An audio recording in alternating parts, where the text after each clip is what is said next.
The World Economic Forum has declared that the US First Amendment, which protects freedom of speech and freedom of the press, must be consigned to history in order to allow for a successful reboot of humanity. And make no mistake, they hate us for our freedoms. According to US Senator Joe Manchin, the US First Amendment is a problem that the globalist boffins at the World Economic Forum must find a solution for.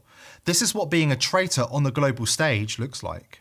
The problem that we have is the open press system and basically all the platforms. So if you're able to have 5 platforms, social platforms, that you can basically personify the extremes, somebody who is extremely right or extremely left, and it seems like that is the majority speaking. They're not the majority, but they're basically driving everybody to make a decision. What side are you on? Are you on this side or this side? According to Manchin and the globalist elites in Davos, the media space is not controlled enough.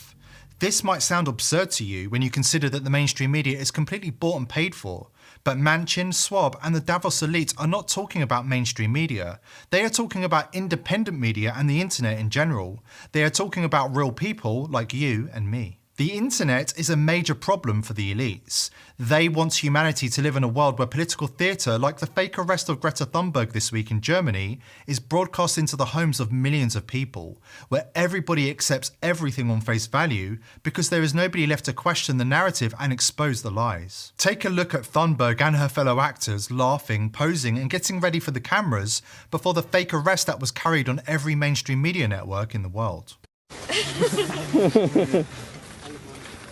You also want those for email?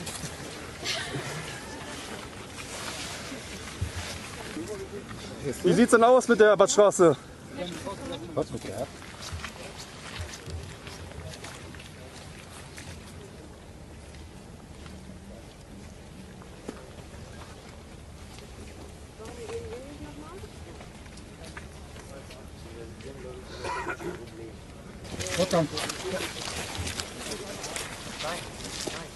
It's all fake, and that's the way the globalist elite like it.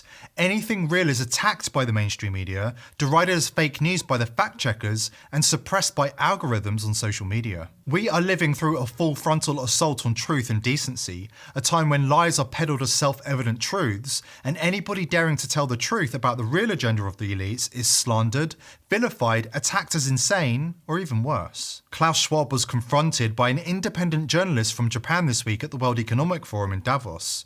Take note of his reaction when she says she's an independent journalist.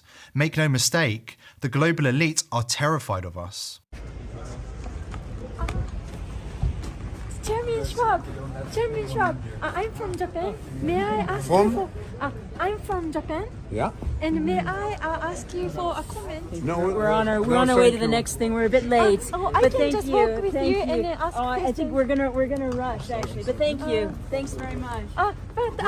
which media are you with? I am an independent journalist from Japan. No, thank you very much. Yes. I have to ask. Thank you. The elites will stop at nothing to control the media and the internet because the stakes are so high. But you don't have to take my word for it. Klaus Schwab and his goons are becoming increasingly arrogant and have begun to brag about their plans to depopulate the world and usher in the New World Order. Schwab has even given up pretending he isn't hell-bent on destroying America from the inside. Here he is admitting that America will be destroyed and the world will be run by the World Economic Forum and its stakeholders, including BlackRock and Bill Gates. Who will really command the fourth industrial revolution and its technology like artificial intelligence? What's your sense of who's best placed at this time to lead the world into the fourth industrial revolution? Because you pretty much created this term. We're seeing the kind of technological strides that China has made with Huawei, with the 5G technology. Do you believe that this could potentially be China's time once again? We should make here again let's say a differentiation. On the one hand, we have state capitalism. On the other hand, we have shareholder or private capitalism. So it's a clash between two systems. I believe that state capitalism in the short term provides certain advantages because you can mobilize in a concentrated way a lot of resources to reach a specific objective. But I believe that the future is not state capitalism or shareholder capitalism.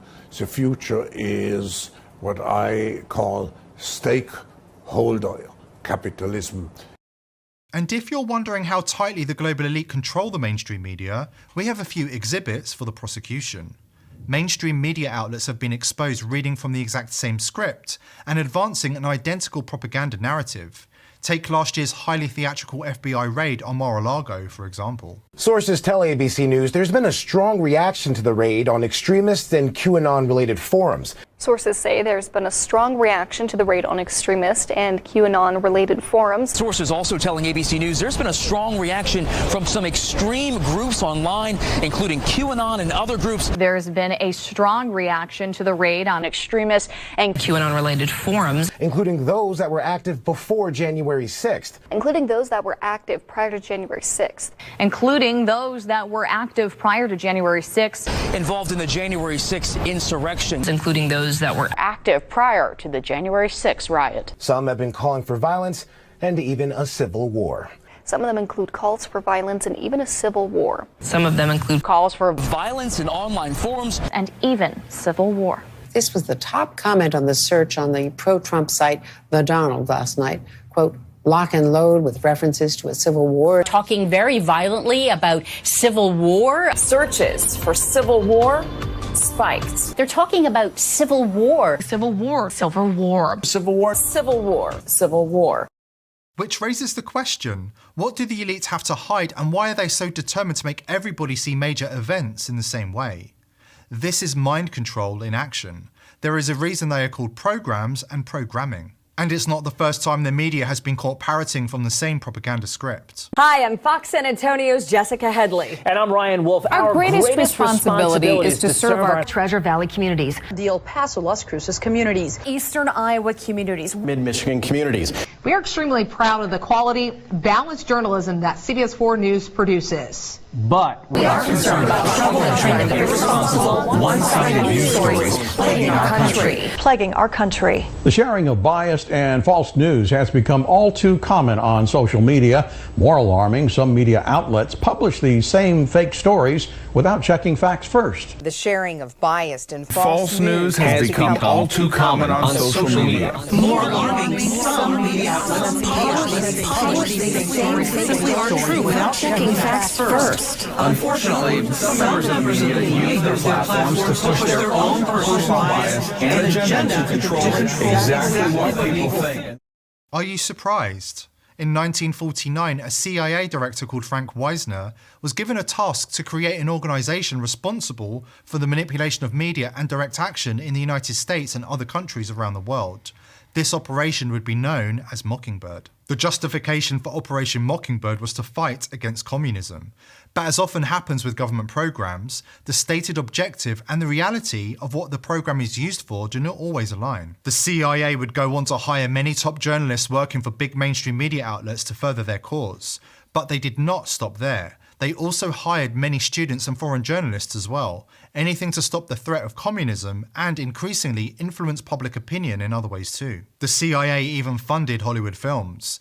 While we can sit here and argue about the ethics of an operation like Mockingbird, there is no argument about its effectiveness. Mockingbird was incredibly effective. Operation Mockingbird was a large-scale program of the CIA that began in the early years of the Cold War and attempted to manipulate domestic American news media organizations for propaganda purposes. The CIA was able to implement a mass media manipulation system, allowing them to control their narrative while censoring those they did not like, as long as it was in a company in their control. Huge media companies that controlled vast swathes of the American media landscape, including CBS, Time Magazine, The New York Times, and The Washington Post, were all in the bankroll of the CIA and directly under their control. While Operation Mockingbird was able to operate secretly for many years, they could not stay in the shadows forever.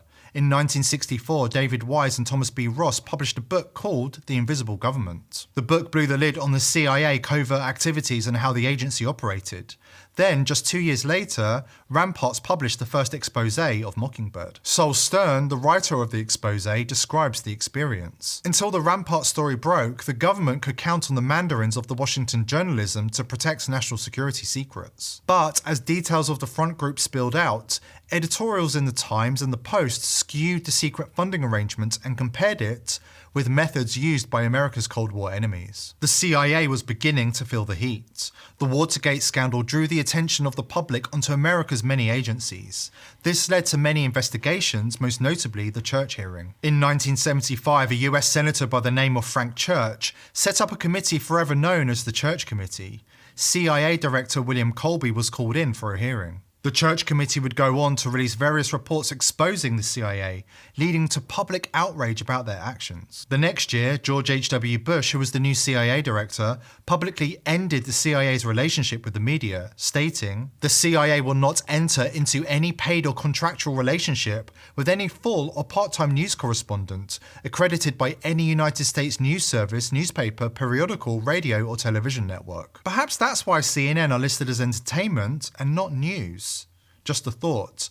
Regardless, the scary fact is that the mainstream media is a cesspool of manipulation and thought control, and 99% of the people have no clue about what's going on. And if you think it was bad in the 1960s and 70s, you need to get yourself up to speed, because in 2012 Obama reversed the Smith-Mundt Act, meaning domestic audiences can again be targeted by government propaganda. Propaganda and fake news have been a hot topic since then, especially since media favourite Hillary Clinton lost the 2016 election. And if you're wondering what Obama's handiwork looks like in practice, consider this Exhibit A for the prosecution. And this is extremely dangerous to our democracy. This is extremely dangerous to our democracy. This is extremely dangerous to our democracy. This is extremely dangerous to our democracy. This is extremely dangerous to our democracy. This is extremely dangerous to our democracy. This is extremely dangerous to our democracy. This is extremely dangerous to our democracy. This is extremely dangerous to our democracy. This is extremely dangerous to our democracy. This is extremely dangerous to our democracy. This is extremely dangerous to our democracy. This is extremely dangerous to our democracy. This is extremely dangerous to our democracy. This is extremely dangerous to our democracy. This is extremely dangerous to our democracy. The poet W.H. Auden summed it up best. He said, propaganda is a monologue that is not looking for an answer, but an echo. Here at The People's Voice, we refuse to be an echo for the globalist elite. If you believe we're doing important work, then please like this video and subscribe to the channel to help us spread this news far and wide.